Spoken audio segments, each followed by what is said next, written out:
Isang dating kasapi ng alyansang manggagawang bukid ng Asyenda Luisita ang kusang loob na tumalikod sa kilusan at sumuko sa Lapas Municipal Police Station sa Barangay San Roque, Lapas, Tarlac. Kinilala ni Police Brigadier General Ponce Rogelio I. Peñones Jr., Regional Director ng Pro-3, ang nagbalik loob na si alias Ka James, 68 taong gulang, may asawa, walang trabaho at residente ng Block 6, Barangay Motrico, Lapas, Tarlac. Ang kaniyang pagsuko ay naging matagumpay sa pamamagitan ng koordinasyon at negosasyon ng mga tauhan ng Lapas Municipal Police Station, katuwang ang Provincial Intelligence Unit Tarlac PPO at Regional Intelligence Unit Pro-3. Voluntaryong isinuko ni Ka James ang isang hindi lisensyadong caliber 38 revolver na walang serial number at kargado ng 3 pirasong live ammunition na ngayon ay nasa kustodiya ng mga otoridad para sa tamang disposisyon.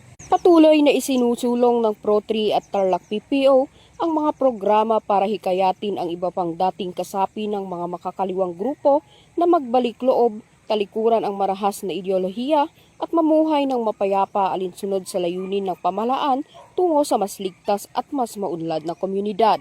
Mula dito sa gitnang Luzon, ako ang inyong PNN correspondent, Patrolwoman Janice Bulahaw, alagad ng batas, tagataguyod ng Balitang Pulis.